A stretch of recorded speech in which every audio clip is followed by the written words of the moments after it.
Data on. There you go. We're live. All right, let's get my questions. There you go. And are you ready to do the monthly advert, Kurt? Oh, that's a good question. Let me get it there. You're a good man, Jonathan.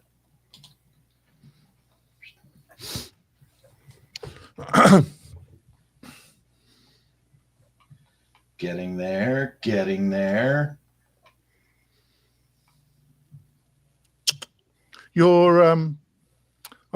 I set you up properly on the deal page, Devin, and your first advert we did on Tuesday.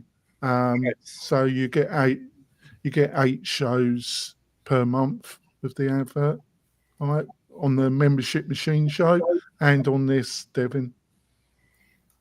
Amazing. All right, are you ready, Kurt? Yeah. Right. So 3, 2, 1. Welcome back, folks, to the WP-Tonic show. This is episode 981. In this show, we've got a returning guest. We've got Devin Walker with us, a real WordPress entrepreneur. We're going to be talking about everything about being successful in the launch of a WordPress product in the last quarter of 2025 and the beginning of 2026. Devin's got a ton of experience in this area. He has founded a couple of really successful WordPress plugin businesses. So he's got a lot of experience in this area. So Devin, would you like to give us a quick 10, 15-minute intro? And when we go back into the main part of the show, we will ask a more detailed description of your background. Yeah, sure. 10, 15 seconds, right? Not a minute. Got it. Yeah. Sure. So my name is Devin Walker. I'm in San Diego, California. I'm best known for being the co-founder of GiveWP, and that which we sold and it was acquired by Liquid Web in 2021. And since leaving Liquid Web, I've been on my own little journey and happy to go into it more. That's fantastic. And I've got my great co-host, Kurt, with us. Kurt, would you like to introduce yourself to the new listeners and viewers? Sure. Thanks, Jonathan. My name is Kurt Von Onen. Own an agency called Mañana No Mas and work directly with the great folks over at WP-Tonic. That's fantastic. And before we go into the main meat and potatoes of the show, I've got a message from one of our major sponsors. We will be back in a few moments, folks. 3, 2, 1. We're coming back, folks. I'm going to throw it over to Kurt now. We've got another monthly sponsor with us, and Kurt's going to tell you more about that particular sponsor. Well, thanks, Jonathan. Today's episode is sponsored by Masterio LMS, and here's why we're generally excited about them. Their free version isn't a trial. It's not limited. You get unlimited courses, unlimited lessons, unlimited students, forever. No credit card needed or anything like that. Think about that. You can build your entire course business without paying a cent. The drag and drop builder is there. Quiz creation is there. Student progress tracking is built in with payment processing with PayPal and Stripe. It's all there in the free version. So when you're ready for certificates, dripping the content or advanced features, you can upgrade to Pro. But honestly, most course creators can launch with a free course in Masterio LMS, and that's masterio.com. Thanks for that, Kurt. So let's go straight into it, Devin. So can you give more background how you got into web development and specifically WordPress and what led to the journey with WP Give? Sure. Yeah. So it was, so I graduated college. I had an internship my senior year at a large company here in San Diego in the IT department.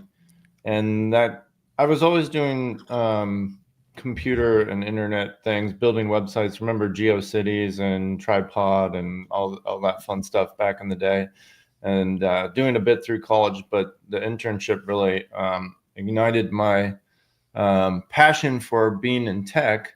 And so after the internship, I was fortunate to get hired as a full-time employee in IT. And, you know, at first they started me with handing out laptops to new hires, making badges, doing inventory, doing mundane stuff like that. But then eventually I got tasked with building an intranet for the company. And we were using Microsoft technologies. So I learned some ASP.NET and got into ActionScript 3 with Flash a little bit, and then started playing around with some more PHP and open source stuff. And at first I was doing this just on my own outside of work, and discovered Mambo, which was the predecessor, or I guess merged with Joomla eventually. So I went from Mambo to Joomla, and then discovered Drupal. And then finally, after that, I think it was maybe 6 months into this open source discovery journey. I couldn't believe at first you got this all for free, because coming from the Microsoft corporate side, I knew how much our licenses were and all that. And it was incredible. You could start up your own VPS and put all these different CMSs or content management solutions on there. And eventually, you know, the admins were a little clunky with Joomla. Their plugins weren't my favorite. And then I found WordPress, and I was like, I remember logging into the admin for the first time and just being like, oh my gosh, like, what is this? This is amazing. And then discovering plugins from there. And from there on, I remember emailing one of my college professors and being like, hey, I know you're trying to get something going for the journalism school. You're using Drupal. You got to switch to WordPress. Check this out. And so from there, I kept trooping on at this large company in IT for about a year and a half after that, and just doing WordPress on my own. And then I was like, I got to leave here and do something more exciting. So I just took a leap of faith, left that position, moved downtown San Diego, applied to a bunch of agencies, got hired within 2 weeks at an agency just doing WordPress work for hospitality businesses. So really fun websites, really fun designs at restaurants, hotels, all sorts of different fun stuff here in San Diego. And did that for 2 years, eventually left and started doing white labeling websites for another agency who did primarily nonprofit websites. And so we're talking, there was a lot of religious organizations, a lot of other, like, there was like farmers markets, all sorts of fun stuff. And they all were asking for fundraising through WordPress. And, you know, we tried Gravity Forms and different forms-based solutions. They said, this is great, but, you know, now I want to manage my donors. I want reporting specific to the donors. I need all this different stuff that wasn't included, or you can monkey patch it together. It didn't really work. And then we tried WooCommerce, and they said, well, we want the checkout on every page, and we don't need this cart system. We don't need this product catalog. We don't want it to say customer anywhere. So eventually we're like, well, we keep trying to jam this square peg through a round hole. Why don't we figure out something else that we can do, a full solution, and build it ourselves? At the time we saw there was like easy digital downloads, like there's these niche kind of larger plugins doing pretty well. And this is 2014, when after the State of the Word in San Francisco, I sat down with Matt Cromwell, who was partnering with me at that time. And we're like, well, let's do it. And so we built it for 6 months, launched at WordCamp San Diego in April of 2015. A very MVP version. Took a little while after that to get it off the ground, but after, I'd say, late 2015, 2016, things started to look really promising. We started to really expand the business after that. So that's a bit of the background right there. Yeah, fantastic story. Just shows you what you can do, doesn't it, really? Over to you, Kurt. Well, it's really ironic because I just met with the church last night for their website, and we brought up Give WP in the conversation. So, you know, it's like the gift that keeps on giving. Devin, thanks for that. No problem. It says, you know, you're best known for the Give WP and the founder of WP Rollback.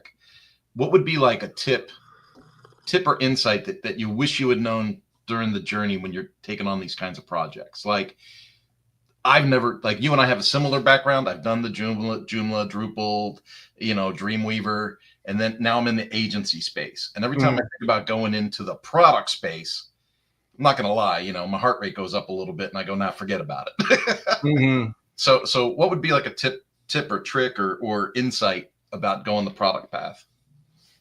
Well, I think the biggest thing we found was listening to the customers and then scratching our own itch to kind of build that solution that they've been asking for. Like they were hammering it home that what was on the market wasn't working for them.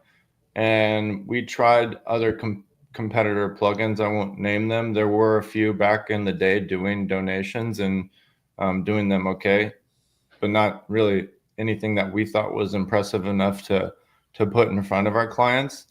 And so we took a look at what was the need that we were constantly being asked for, what was out there in the market landscape. Was there a really serious competitor or solution that we weren't aware of, that wasn't SaaS, that was WordPress, that we could really that would be a hard time for us? And there wasn't. So we did our research, and honestly, we were running an agency too at the time, and we funded a lot of our efforts from the money we're making from the agency. So we were, funneling money between services and product. So I would say the number one thing was listen to the customers that you're working with and the need, or what are you passionate about? What are you the expert on? After building, I don't know, 25, 50 nonprofit websites, we knew pretty well what these customers needed and what they wanted and what we can build for them that would fit that larger market. And so without that knowledge, I don't think we would build something as well adopted within that specific customer segment. Yeah, the way you describe that is there's a real intuitive sense to it. Like they pulled the product from you, right? Like there was a demand and the product got pulled from you, as opposed to, getting together with your friends over some beverages and saying, hey, what do you think we could make? And then you end up with like, well, now we have to educate people what it is and why it's a need and why blah, blah, blah. Instead, it sounds like there was a demonstrable need. You were able to slide right in there. Like they pulled the product from you and you're able to slide it in, get it in use. And then of course, widespread, it had appeal. Yeah. And you see this, this is one example of working with customers on an agency level, but you see it also in the non-WordPress space, where ex-Google founder leaves, ex-Facebook developer leaves and starts this new startup, or ex-PayPal developer starts new Bitcoin type solution, whatever it is. They went into a larger organization and their circumstances, figured out, hey, there's this niche type of solution we could build here. Based on my experience at this larger organization, I'm going to take a leap of faith and go ahead and do that. And it's very similar to what we did, just sort of in the reverse. So I think having your real understanding and eye on that need and a solution in mind where you're an expert on it is really important to the success of what you're building. Nice. And then I'm going to hit you kind of with a sideways follow-up question, Devin. I hope that's okay. We're connected on Facebook too, and I see that you just have a ton of projects, like ton of life changes projects, patios, like you're a general contractor kind of thing. Do you think that balance of having like, hey, I got this thing in the tech space, but I also got this tactile, tangible thing I'm doing, does that keep you better balanced and give you more patience for the tech side of life, or are you just all in 100% all the time anyway? No, I mean, that stuff keeps me balanced for sure. I've got a couple different passions besides, obviously tech and being in product is my career. It's what I do 40 plus hours at minimum per week, but I need to stay balanced for sure on the outside, where I tried building a fence myself. I did build it. It didn't turn out that great. So I needed to find an expert that did hardscaping really well. I wasn't about to build this patio, found an awesome one. And so what I'm doing is sort of overseeing that, which provides real value. But when it comes to like gardening and yard work, I love doing that. My lawn is particularly one of my passions as well. and then and volleyball and going out to the beach, riding my bike down there. So all that keeps me balanced, and then spending time with my wife and my cats and things like that. So that's for sure. I wouldn't say it's anything I'm looking to go into business with. One of my buddies is a great chef. I invested in his restaurant. We're opening a third location in Encinitas next month, so we'll have 3 locations right next to the beach, and so that's doing really well, and I'm just really proud of him.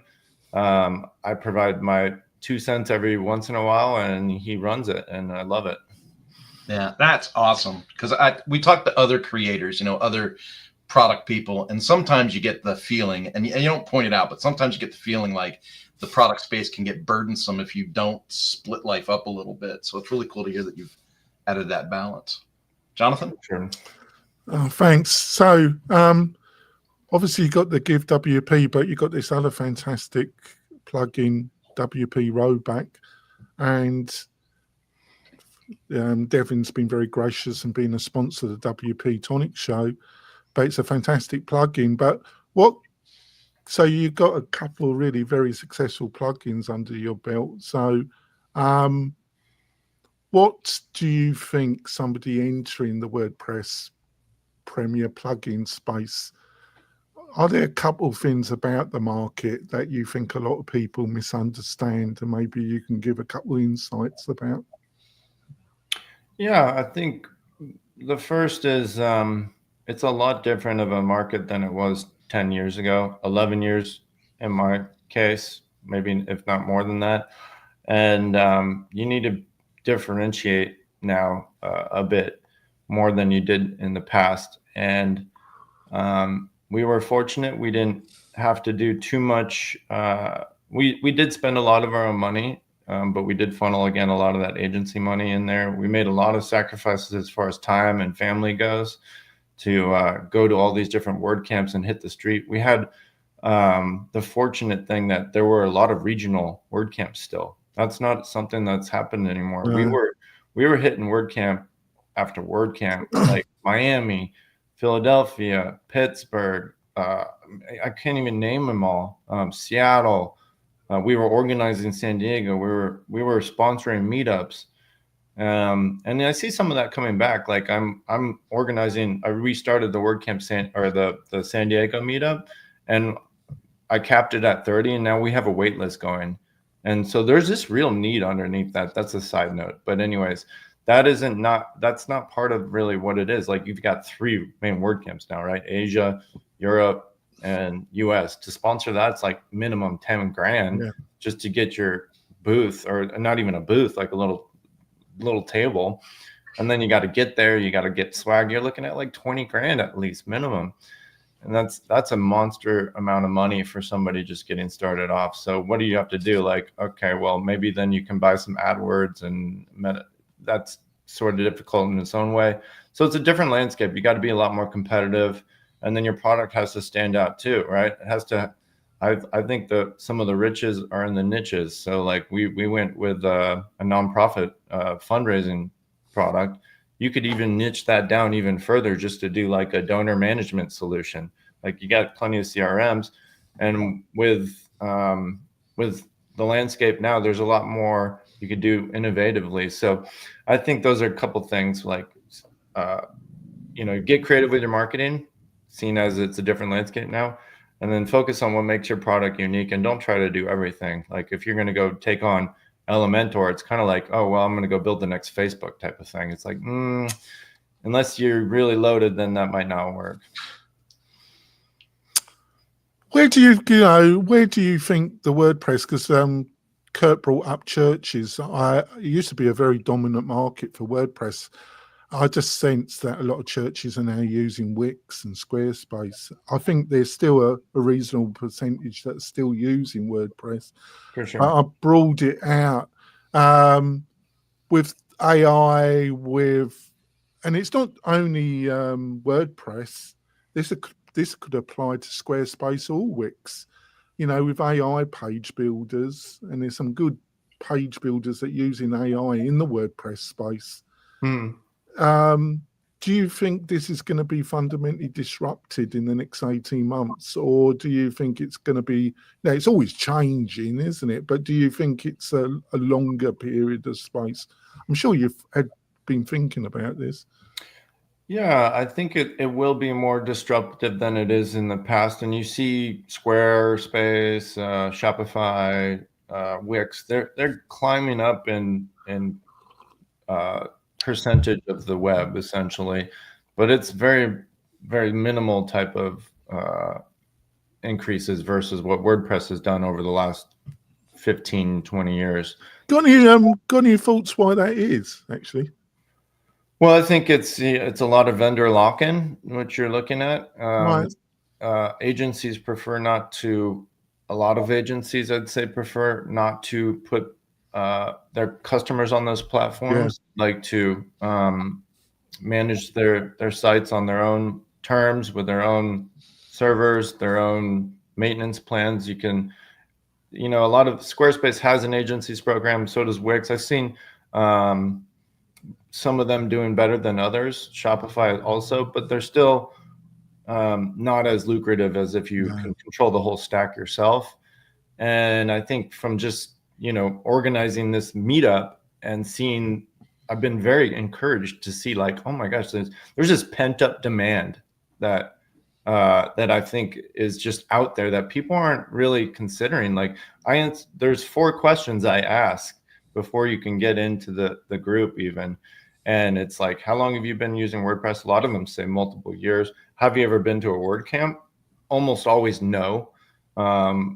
And there's, are you designer, developer, agency owner? Lots of agency owners.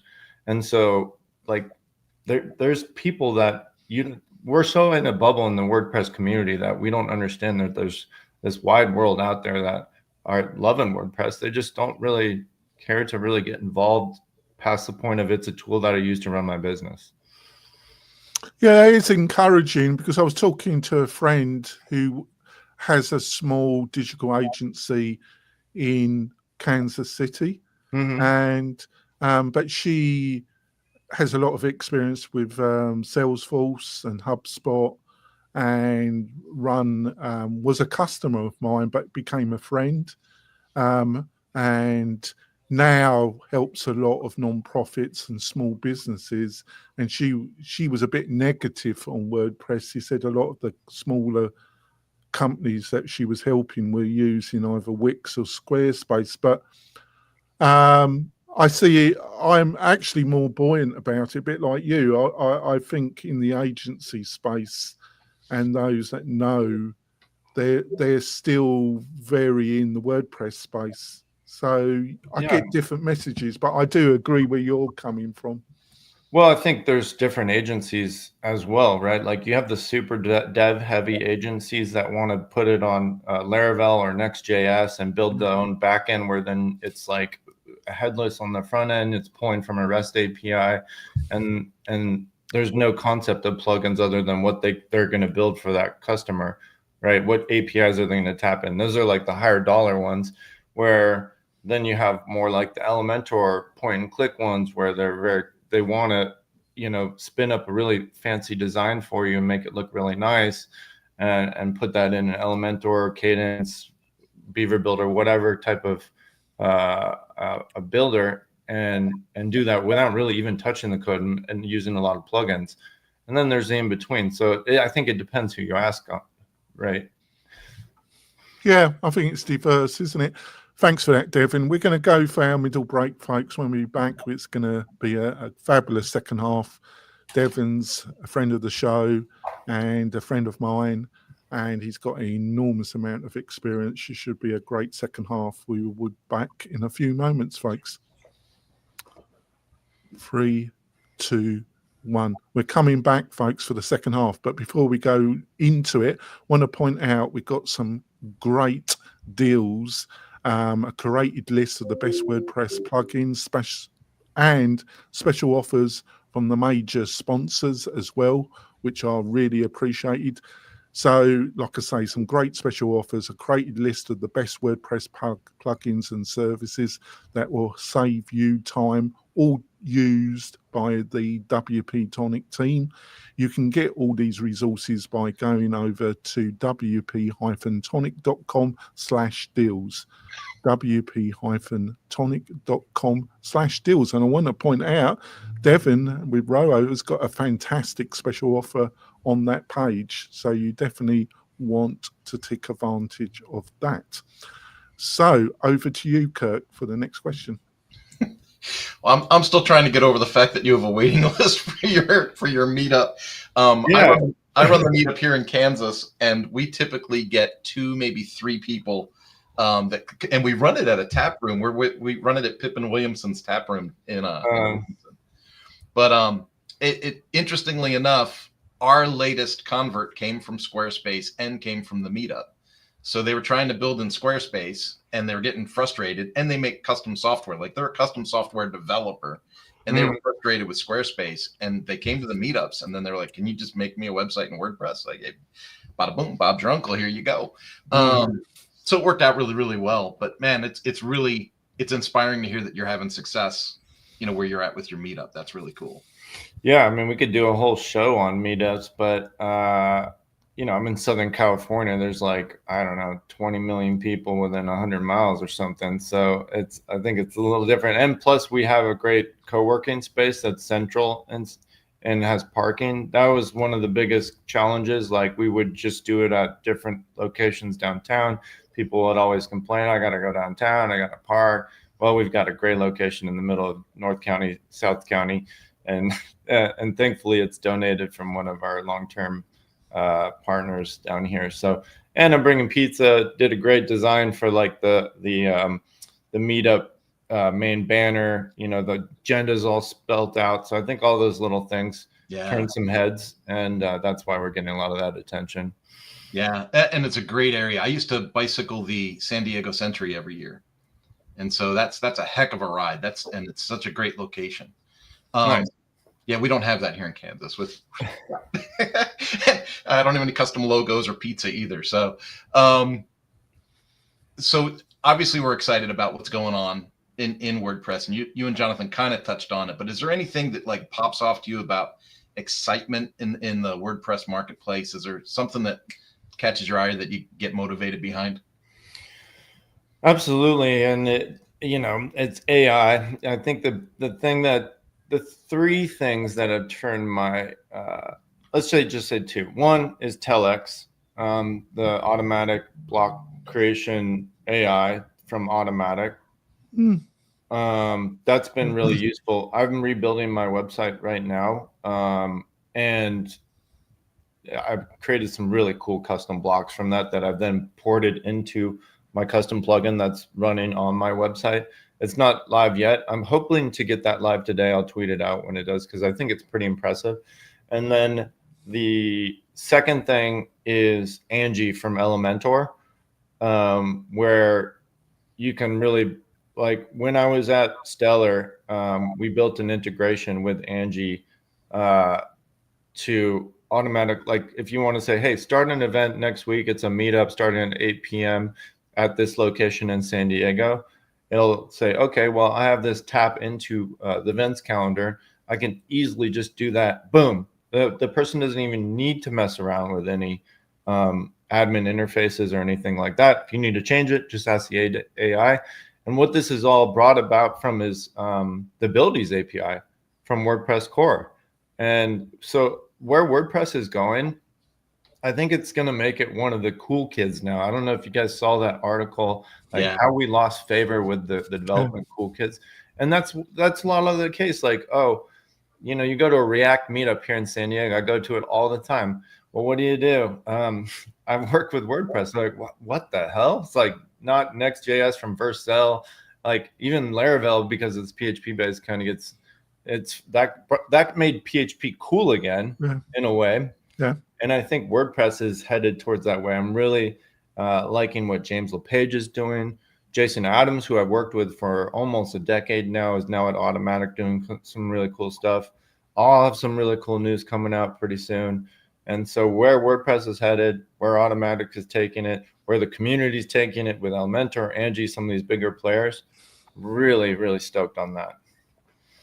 So to expand on kind of like what you described there, right? I think that's like the dream for a lot of creators. Like they would love to just be able to like talk to their computer, right? Like we're on Star Trek, right?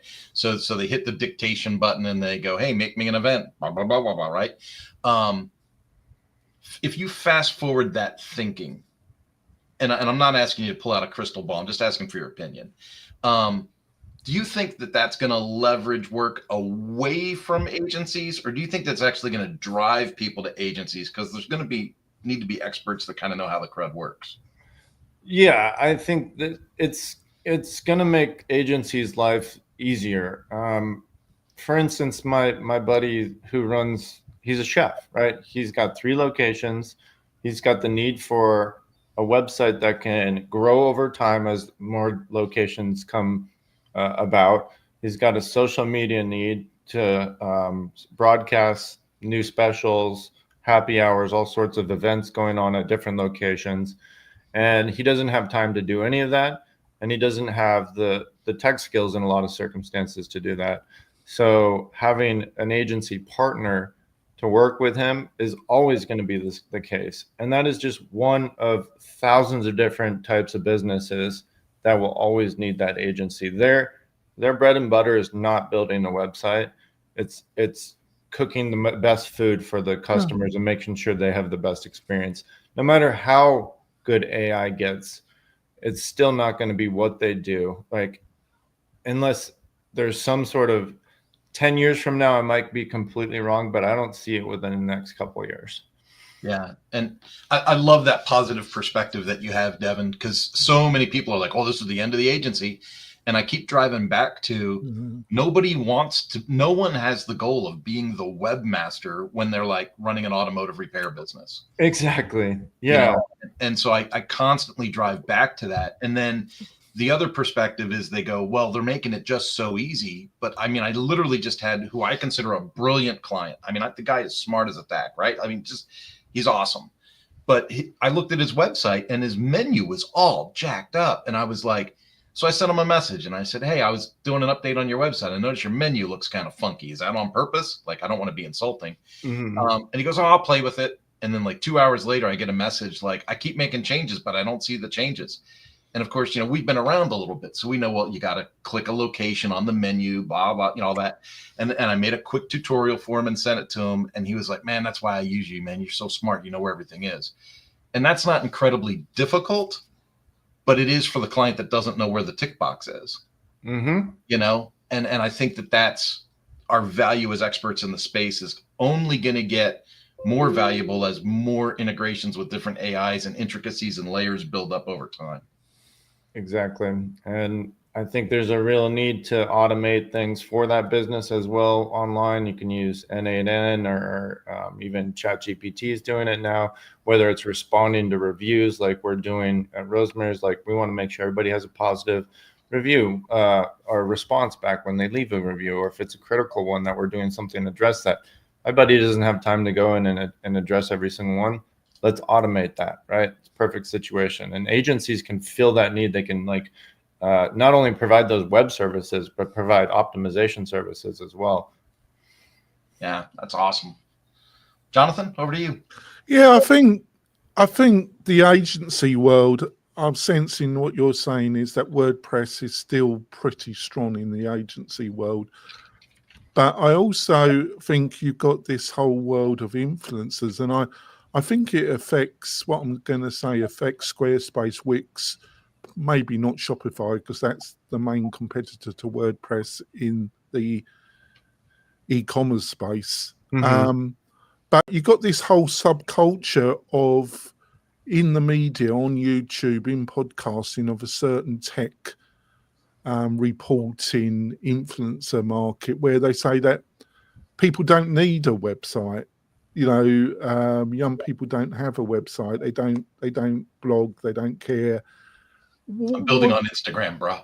Yeah, it's TikTok, it's Instagram, it's social media. What's your feeling about that? Do you think it's just a certain crowd that kind of push that message, or what's your own? Well, I'm not gonna lie, like Instagram has been incredibly important for Rosemary's, which is the name of the business. Like we've got collabs with San Diego Magazine that get 1,000 likes, 400 plus comments. Like when we announced the Encinitas location, we do all these reels that are super professionally done, and it brings mad business through the door, right? I hear all the time, "Oh, we saw you on Instagram, we saw you on YouTube." And we actively solicit food bloggers to come try it out. Yelp as well, like it's all been really, really important.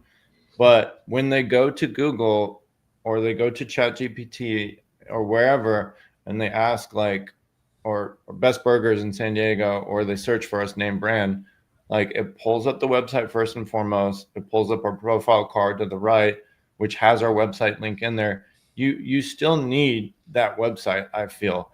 And if it's a brick and mortar like this one is, it's especially important as well. So I think a website is very, very important part of this. That is kind of the glue that pulls all this social media together in a way.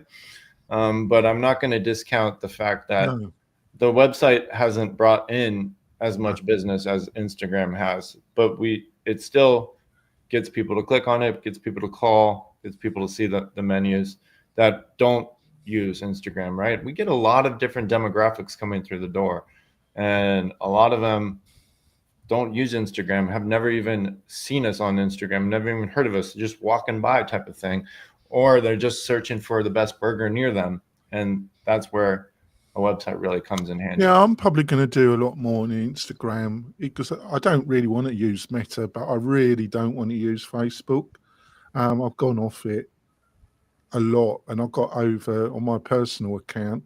I've got over 7,000 connections.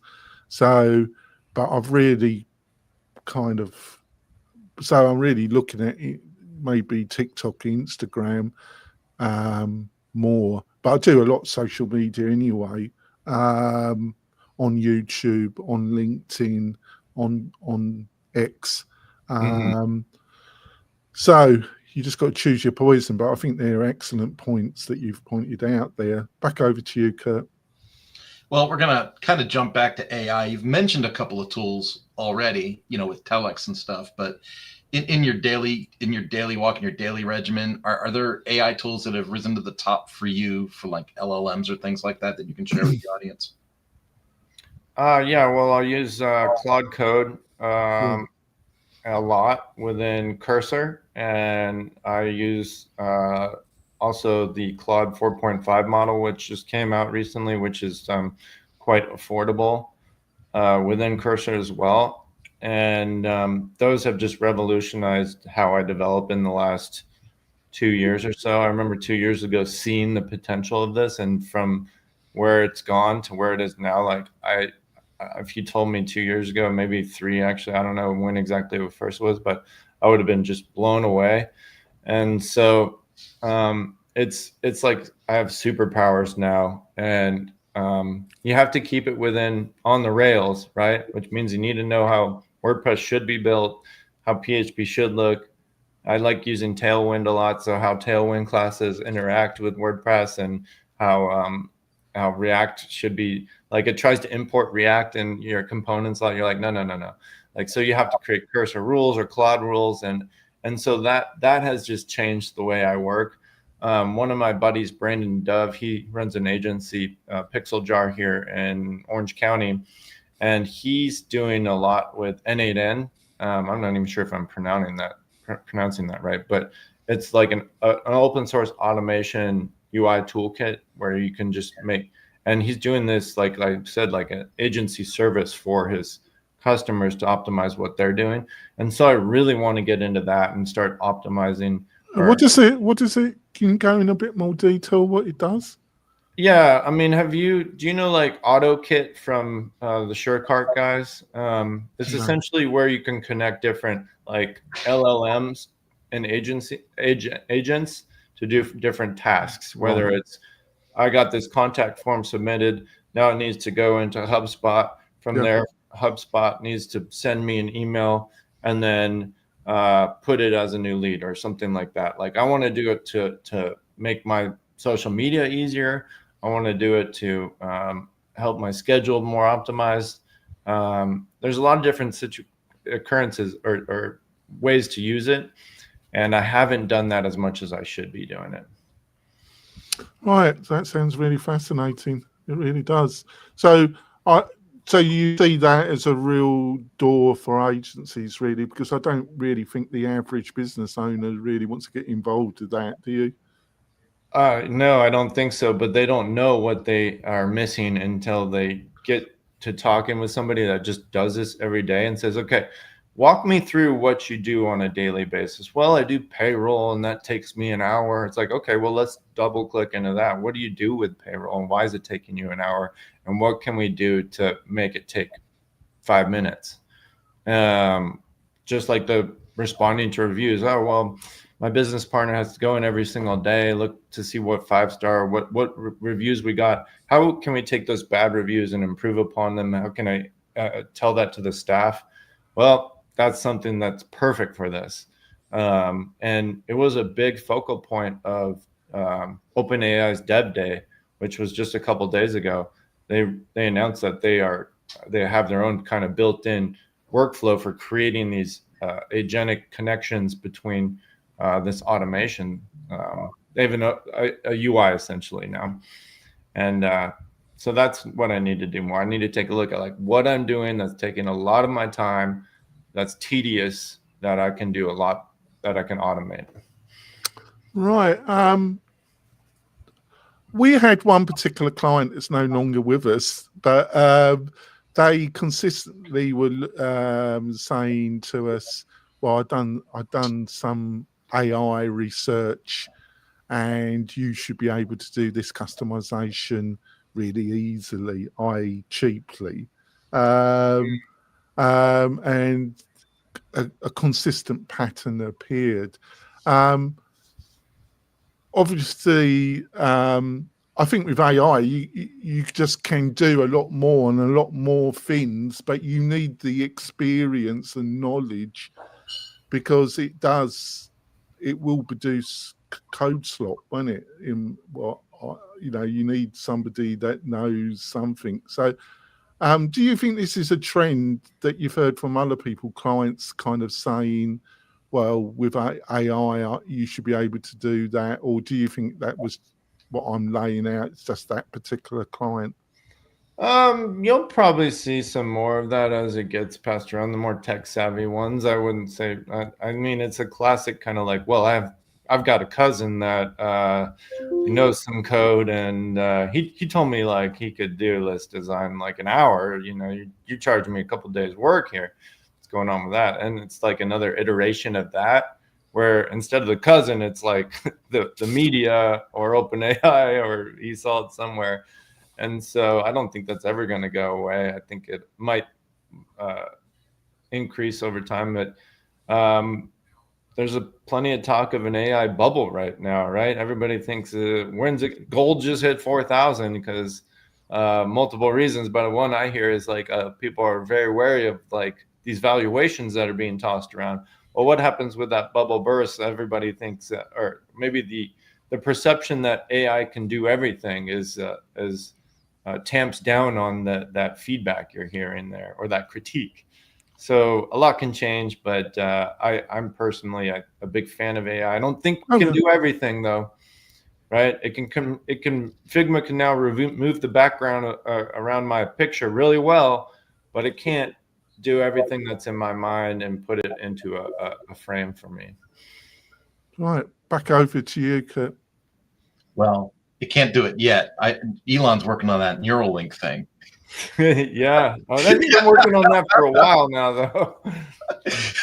All right. Well, I think we're going to go to, correct me if I'm wrong, but we're going to go to this last question, our patented question about time machines and H.G. Wells and Doctor Who and all these things. Devin, if you could go back to the beginning of your career path, what advice do you think that you would give yourself? Yeah, I would say my advice would be to get a mentor earlier in my career.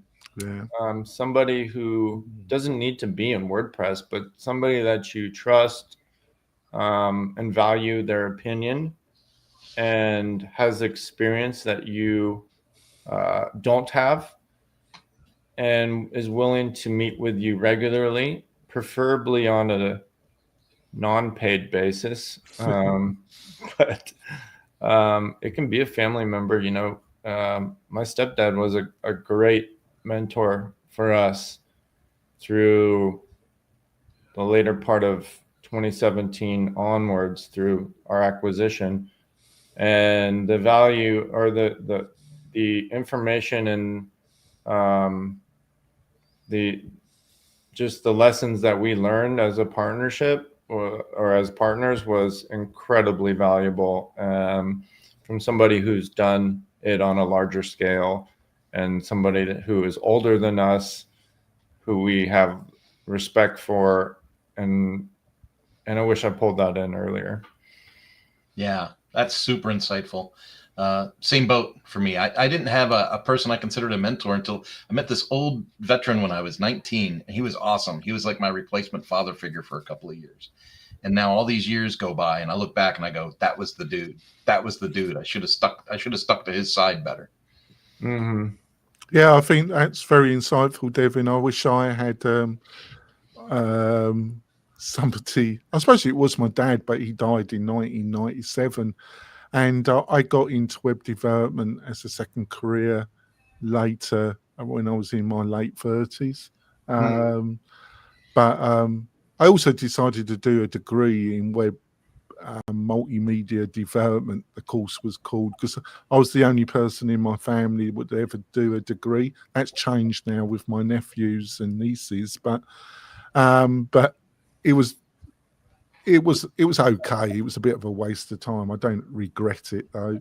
But I wish I kind of pushed myself a bit harder, but I was running a successful business at the same time, so I was a bit pushed for time. So I think we're going to wrap up the show now. We've got what would be really helpful, Tribe, is if you're listening this on your phone, on iTunes or Spotify or whatever podcast player you're listening on, most of them make it really easy to leave a review, and that really does help the show, and it helps getting quality guests like Devin to come on it. So if you could leave us a review, that would be really appreciated by me and Kirk. And like I say, it's dead easy. So do that now, and that will really help us out. We're going to wrap up the show now, and we'll be back next week with another great guest. We'll see you soon, folks. Bye.